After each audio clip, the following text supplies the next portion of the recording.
Hello, I'm Doug Walker. I'm Rob Walker. And this is Sibling Rivalry.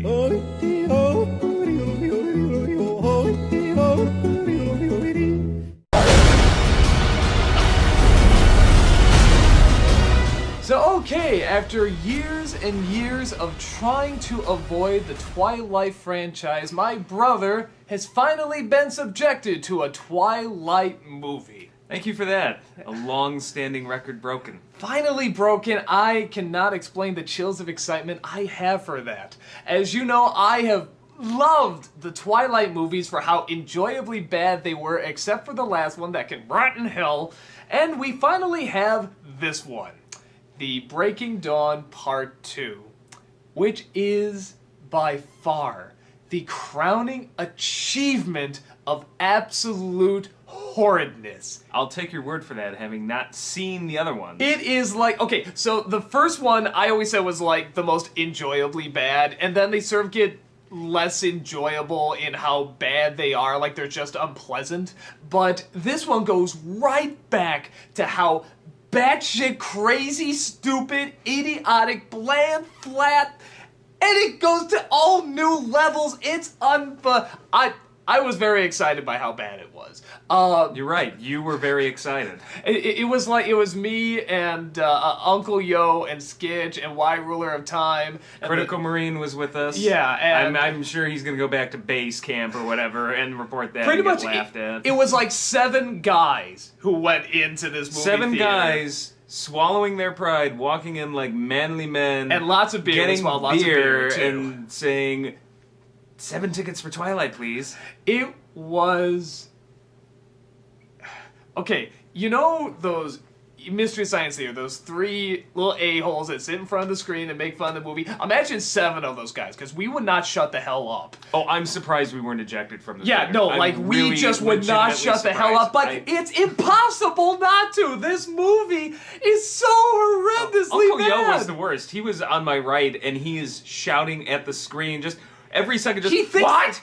What? He thinks Why he can would you change do the that? story. He thinks he Why? can actually change it if he shouts loud Oh no, enough. he literally was trying to will characters to die on screen. He was sitting there going, Or have emotion. just die, die now. And I'm literally not exaggerating. This is how loud he's shouting in the middle of a quiet scene. Just die. And then when he realized he was being too loud, he would like get softer and just go, just die, please die. Okay, but, you know, we can talk about, but you're not going to have much context unless you know a little bit about the story, which, of course, with Rob, seeing how he has seen none of the films except this one, would be more than happy to explain what happens. Go ahead. Just do your best. I think it'll be funnier if you actually try to explain it. Okay, how do you explain this movie?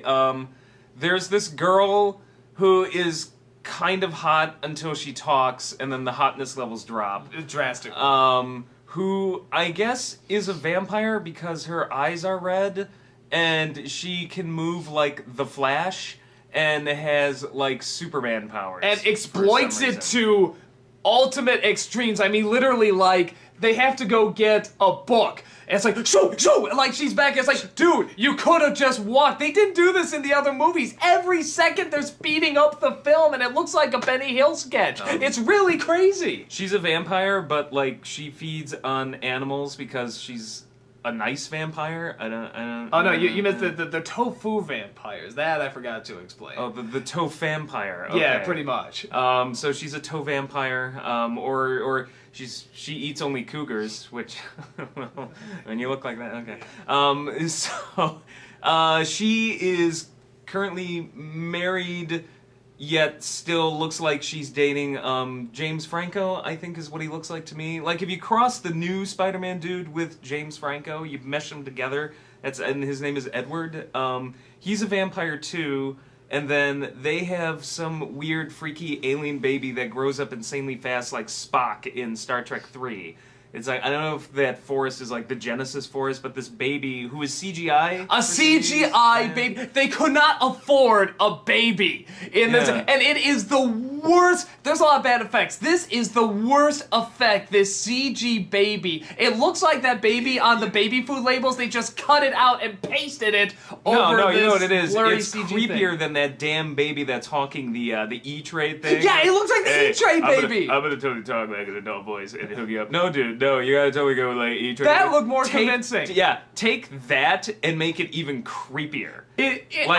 And I don't know why the baby doesn't do anything. I know. Here's what kills me. It's just like, okay, here's our plan. Let's see. We need a baby. Let's pay some woman like dirt cheap to borrow her baby because not only we have to pay the baby by the line. Or let's pay a bunch of digital artists millions of dollars to create a CGI baby. Oh, come on. You saw the effects. $20.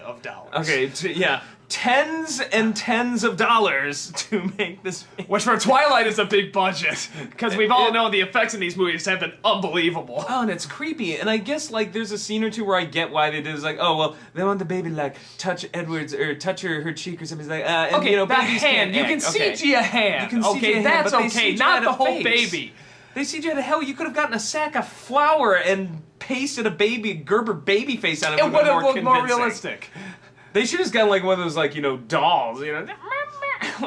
So this baby grows up really fast, and you have no idea how long it takes. Whether this was like a week or a year, or heck, maybe it's happening in real time with the dissolves. You don't know. So it's too many Flintstones vitamins, I think.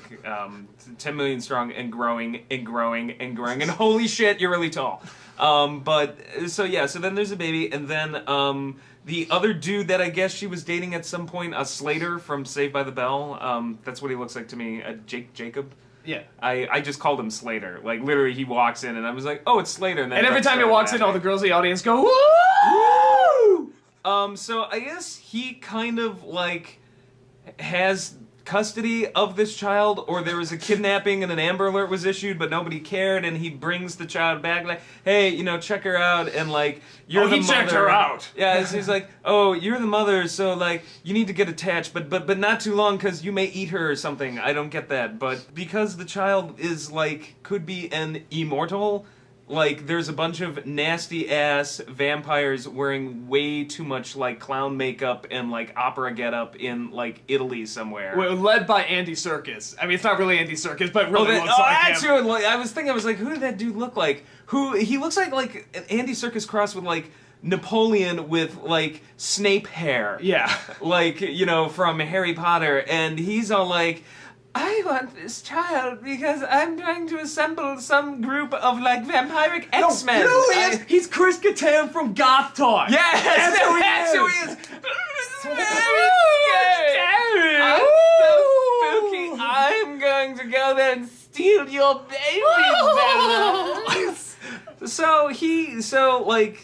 I guess there's some cousin. There's like a really bad vampire Thanksgiving. I guess everybody's having a good time. Like some cousins just like, oh, you have like some creepy baby that's growing up fast. I'm gonna report you to Chris Kattan and the authorities or whatever. And so they go, and then they're just like, oh well, Chris Kattan's gonna go. They find out and it's like, oh, evil Napoleon Chris Kattan's gonna kill us. So here's what I'm gonna do. We have to convince this guy that we're really like cool and it's not an immortal child. I guess what happens is, according to this mythology, I couldn't even follow this part. An immortal vampire is basically like if some baby kid something turns, then it's like you've got a vampire who's like 5 years old. So, well, if you have like a 5-year-old vampire, it's like having a 5-year-old god. Like, whenever it gets pissed, this is gonna go nuts. Why vampires would give a shit about this, I don't know. But I guess, like, even though we have this army of small children we could have that would go batshit crazy for us and kill everybody, no, we don't want them to do that. So we're just gonna kill the child and the parents and anybody else related in a weird Sleepy Hollow style flashback that involves decapitations and setting people on fire and it... Okay, so pretty much they go and they get all these other vampires. ones that would make much more interesting movies. Now, this is the weird thing. Like, so they go and they assemble basically a Captain Planet team of vampires. It's like, we got Amazonians, we got Indians, oh, we got Africans. Hells yeah, we got Africans. And they have the powers of the Captain Planet characters. That's why it's like Earth, Fire, Wind, Water, no heart. Wonder, glitter, powers assemble. Like, it was like, and this serves no purpose in the movie for them to have these powers. Stephanie Meyer made this shit up for no reason. If you took that out of the movie, nothing would change. Well, here's the funny thing. Like, I'm watching this like, why are you doing this? Because they have this conversation. It's like, do you realize what evil Chris Kattan Goth Talk guy is doing? He is assembling this evil group of, like, X-Men vampires. So he wants the child because the child has some sort of superpower. It's like Superman Returns or something, I guess, this child is. So he wants to take the child no matter what. So what are we going to do? I know exactly what we're going to do. We're going to get a bunch of witnesses to prove that the child is really a super child and not immortal, so that way he will be convinced, and we won't have to fight him. Well, but wait, won't he want to steal the child then? Yes! And they never got farther than that plan, because, like, I'm watching this, I'm like, what did they think was going to happen? Now, there is an out. It's a really awful out. They do come up with a solution that is so freaking stupid. Do we tell it? Like, should we? Spoiler alert. No, you mean like the big ending? Yeah. Okay. Well, we will get the ending. Okay, is we're like telling you right now. Spoiler alert. Oh, okay. So. The ending. Hold on, we'll get to the ending in a second. The ending is a category all its own. It is a category 5 shitstorm. Yeah, so we will get to the ending in a minute. The Hurricane Sandy of climax. I say let's first talk about, we'll just talk about real fast, just like, sort of the problems and what we thought of everything else in the movie and stuff like that, and then we'll get to the climax. Well, the intro was weird because it was like put together by like, I felt like I was watching like some ad for Colorado like alpine skiing gone wrong. Well, that's all the movies. Well, okay, I haven't seen all the other movies. It's like, here's all these shots of the mountains, and it's like blood red, and I'm just like, it's Bram Stoker's Alaska. I didn't. So basically, here's the thing. So you got the dumbass characters with their dumbass motivations. The only two characters I've ever liked in any of these films, one is Jacob, who's still the only supportive, good human being, despite being a werewolf in this, and he still gets shit on. The whole thing with the imprint thing, which before I was sort of making the argument of, oh wait, no, he's doing that to save the kid's life. It's almost like he's making a sacrifice, and I guess in this one they're playing up more. He's like talking to Edward like, should I call you dad or something? I'm like, oh, don't do that. It's like, now I'm seeing the creep value of this. Why is her dad the brawny man? Okay, and the dad. The dad is the only other character that's ever been, like a decent human being, but by God, he is so fucking stupid in this. Like, they make him so dumb. Like, okay, so Jacob comes forward and shows him that he's a werewolf, which, he sort of jumps back and goes, huh. All right. Yeah. So, okay. No. I'm gonna bring this up because this was the strangest paced film ever. Because so many things happen in this film that scenes are only 30 seconds long. Like, because they have to cram so much stuff in, which makes me wonder what the hell was in part 1 or A or Breaking Dawn, like 1.0. A lot of vampire sex. Was that it? Because I'm just like, basically, what happened? It's her giving birth, which the less you know about it reminds me of the damn Harry Potter movie, where it was like movie 7-1, 7A or whatever, had nothing. It was like the Blair Witch Project, with the 3 Hogwarts kids. So I was like, I guess he's crammed all this crap into the second one. Yeah, but that's, but no, I just want to touch on that, because that happens. There's this scene where, like, Slater walks in and he's like, hey, Bella's dad, I'm gonna show you something for your own protection. He's like, what? And he's like, blah, I'm a giant dog. And this in any other well-directed film would have been a big moment where he's like, oh my God. And you would show his reactions like, oh crap. Instead, it's just like, he just jumps out, he's like, huh. And it's like, poof. No, let's talk about the other big Next reaction. Scene, he's just I just saw something amazing. It's like, he finds out his daughter is alive, which, by the way, Bella and Edward were totally gonna go along with the idea. So was she supposed to, did they fake their own deaths? Because I didn't see that. No, it's like, he didn't know it. They were gonna go along with the idea of making him think she was dead, which, fuck fucking dicks, okay? It's like, well, we don't want to risk his life. It's like, he thinks you're fucking dead. It's like, this is a constant thing in these movies where it's like, I don't want to risk her life. You're making the person's life worse. Oh, Potter did that. That was like the most offensive thing I thought in the first of the 7 films. Like when she's like, I'm just gonna erase their memories. Because that's like a horrible, horrible thing. Okay, like, keep the focus. Keep focus. Well, no, it's the focus is here because same thing. Bella did that then. Bella she's a horrible child. Yeah. Well, and here's the thing. Okay, so he sees that Bella is still alive. They can't tell him that she's a vampire to, again, protect him somehow. I don't get it, but he comes there, knows Chris Kattan will hunt him down. Yeah, he knows werewolves exist. You know, so he's just like, what the hell's going on? She says, I can't tell you, but I can assure you that it's for your own good and everything's all right. It's like, okay. It's like, no! This is a conversation! Why did he get reveal angry? The werewolf thing then because she was Hell, pissed say off she's a werewolf!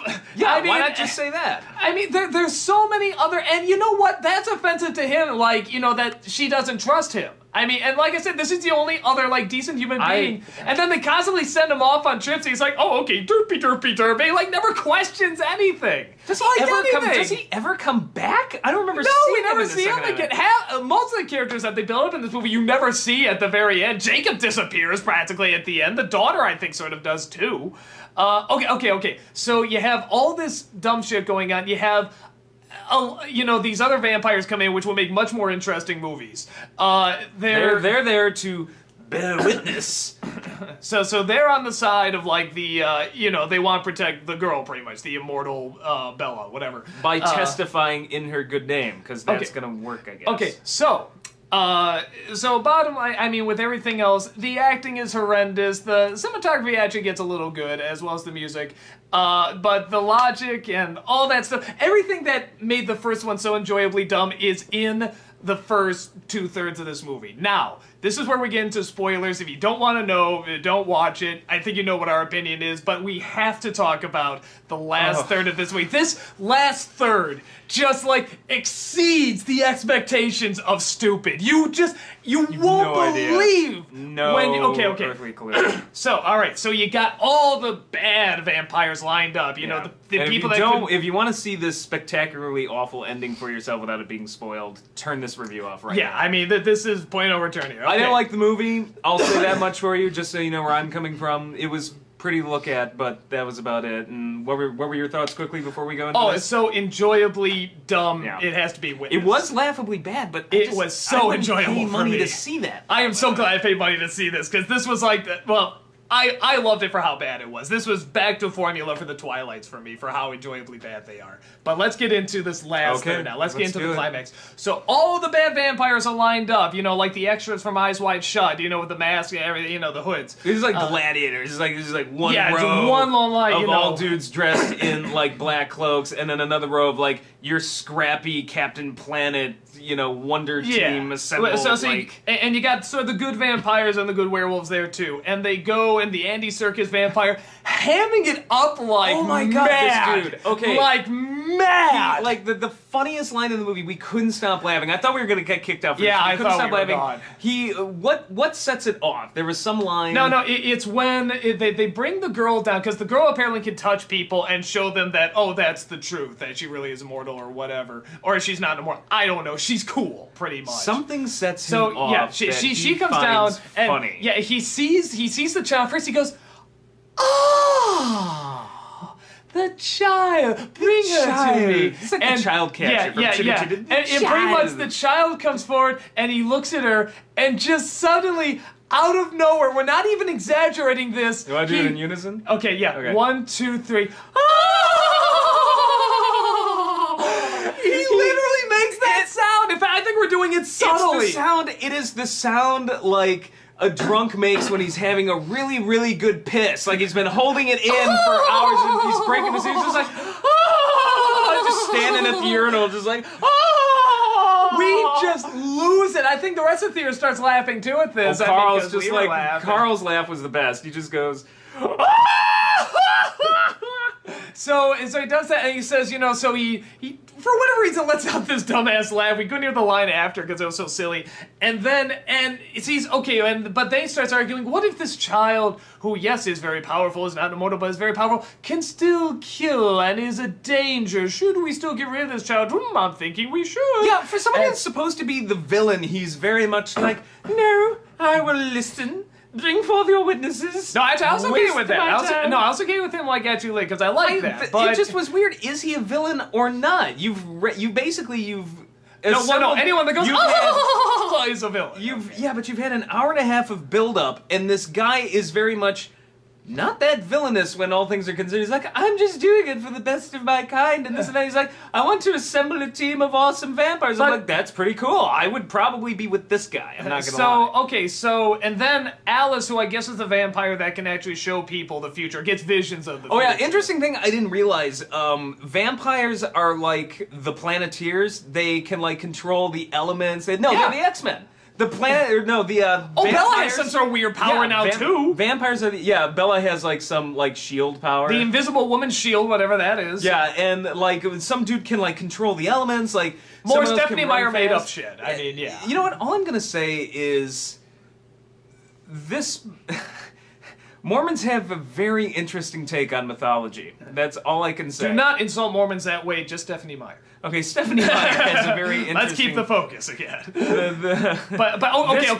should get to the climax. Yeah. Okay, we're delaying it here. Okay, so Alice goes up, I think that's her name, and says, I can show you that the child is not a danger. And, come here. He grabs her hand, gets the vision, goes, and she says, oh my god, no matter what we do, you're gonna want to kill the kid. He goes, yup! Okay, pretty much. This is a giant waste of time. So this giant battle, all these vampires lined up, and then the good vampires and the werewolves on the other side. It is like the most epic battle in the universe. Start running towards each other. The music goes, werewolf vampires, and they Maximus do the most unbelievable over-the-top battle you've ever seen in your life. There's Cirque flipping. There's explosions. Chuck Norris drops from the sky. Decapitations left and right. I mean, heads dogs and cats everywhere. living together. Mass hysteria. The werewolves are jumping on top of the other.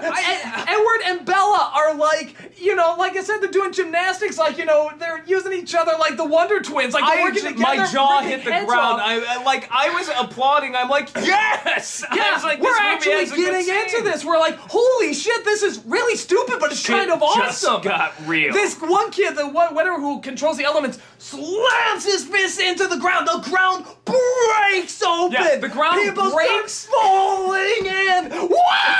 It's like that scene in Ghostbusters when they nearly get sucked up by the street and they're all like, all sorts of levels of awesome. And when somebody dies, they set them on fire. So there's a lot of fire going on. I haven't seen this many decapitations and severed limbs since like the Jedi battle in Attack of the Clones. I mean, there were just body parts flying off left and right. It's just all over the place and the most weirdest, incredible stunts. And it's so goofy and people making the weirdest, just character after character after character getting killed off. If this were an anime, oh my god, this would be like... It really felt like that. Akira, Evangelion, like all rolled into one. Just this incredible fucking goddamn ass shit battle. Yeah. I mean, unbelievable. And it ends with, the golem, that guy, he gets his head ripped off by Bella and Edward, and they look down, and his severed head is still alive, his eyes are blinking and stuff, and she gets the fire. The only badass moment Bella's ever had, sort of looks at him, starts setting the fire towards him, and then it turns out none of it happened. Cut to her, cut to the vampire chick who can show him things like this, and he's sitting there, he's like, oh, and she like steps out, she's like, that's what will happen if you decide to oppose us. And so we went ballistic. I mean, first off, the audience started laughing like almost instantly. Like even the audience rebelled against this. The people that paid money who wanted to see this. We like literally tossed our empty cups of beer and just shouted, "Boo! Boo!" It was, and the audience cracked up. They could not We were believe just the like, movie. go to did- hell, movie. Even Go the to fans hell. of Twilight could not believe that Twilight did something this stupid. What a horrible dream. It was all a dream. And it's like, and the bad guy just, in the vision, he sees all this happen and goes, huh, okay, ta-ta, and they take off like a Benny Hill You know sketch. what? I think you may be right. Of course, you could have just force-fed me that thing, but I'm gonna buy it one way or another. Toodly pipski. He heads out. Bella and Edward live happily ever after. The end. You know what I love though? What made the story so so powerful is the fact that not a single person had to sacrifice one damn thing. Not one damn thing. It was like an episode of Full House. Everything wrapped up vampire in 30 who ratted on seconds. them, I think, gets axed off. That's But it. who gave a shit? She Yeah. was the one who ratted on her. Yeah, I mean, if anything, it's a morality tale. Hey, don't rush in. You Don't be a dick at Dimwit. Vampire Thanksgiving. So, and Yeah, nobody had to sacrifice anything. These main, here's the thing. The actors have no chemistry. Like, I'm watching, I was like, I don't... You're right, though, except for Slater. He's the only likable character. I mean, he was he was passable, much like Slater in Saved by the Bell. He was passable. But here's the thing. Okay, so you got all these.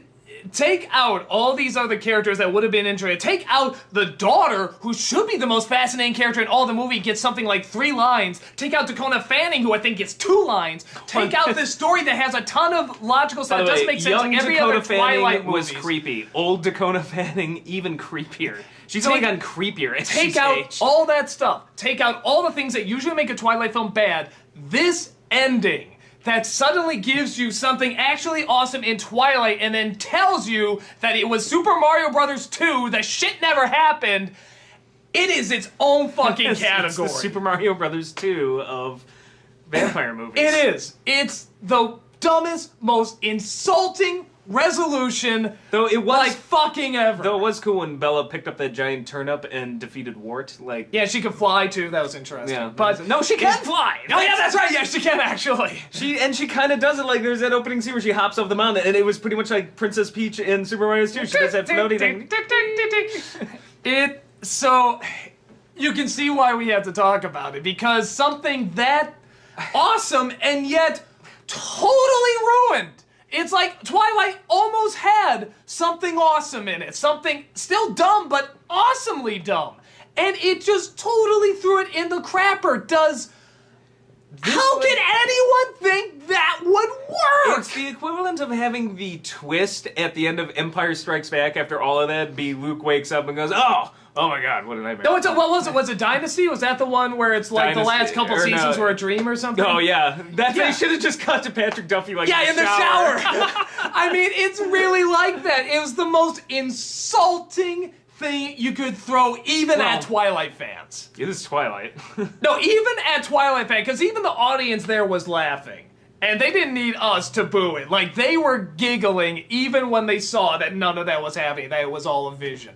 Unbelievable. This woman's worldview is I will say that, it's very fascinating. Yeah, that she wants to actually get out all this violence, all this evil. As long as she just says, oh, but it didn't happen, so give her it's that. okay. It's a very fascinating point of view. Like, I can't take that away from her. I don't think anyone else on the planet has the same point of view that this woman does. No, but so many teenage girls wish they did. It's so... Okay, we should... I guess we should wrap this up. The only positive thing I can say for it is, well, the music's pretty good. It's Carter Burwell, so, it's serviceable. And I will say this. The one thing in the movie's defense... It is gorgeous. They did make it look good. Cinematography in this film is really good. Well, but and the other movies have always been, the cinematography. Well, they make it look pretty nice. My only problem with that, though, is like, okay, so the cinematography is great, but it's kind of like polishing a turd. You could go up and be like, I have completely reconstructed Michelangelo's David out of shit. But it's still shit. That's awesome. Like, it's a really nice sculpture, but it's still shit. And it's the same thing here. It's just like the cinematography is gorgeous, but it's still crap. Like, and teenage girls would still enjoy it.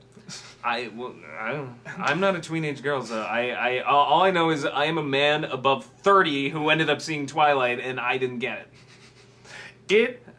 Let me put it this way: if you don't like the Twilight movies, this one's not gonna sway you. But if you enjoy them for how awesomely This is like bad they are, the election debates. Yes. It's like, this won't sway you. But if you enjoy how ridiculously, enjoyably bad they are, this is the opus. This is the how could they make these decisions? I will kind agree of with thing. him. It's really bad, and I did laugh. I just don't know if it's worth paying money to see it. It's There's not enough unbelievable. beer or Yeah. scotch, and I did both. I at am this cinema waiting for Stephanie to drown Meyer out to this come out film. and just be like, oh, good lord, no, this was all just a social satire, and this character I was playing that was convinced that these are really how vampires are and stuff Why? like that. She already did it with the ending. You know what she did? She's rickrolled us. Yeah, the ending is one big rickroll. She just rickrolled us in the last 30 minutes of this film. So it's really something to see, in my opinion. It is so spectacularly bad. I laughed all the way through. I can say without a shadow of a doubt, I've never seen anything like it. It's the really best thing I can something say else. about it. So, I've never seen anything like it. hopefully you can sort of read from that whether or not this will be up your alley or not. God, that's all I got. Which one of us of the 7 was just like, I'm with team shut the fuck up and get off screen. So, that's all I got, man. Any parting words? I spent years avoiding it, and now I know that was time well spent. And I'll never be able to get that 2 hours of my life You back. did Thank see you, the God. absolute enjoyably worst of it. So, Yay? at least if you could see what Yay? you saw, the best of the worst. I'm better for having seen that. Okay. Okay, guys, thank you so much, and we will see you next review. I hate you. Yeah.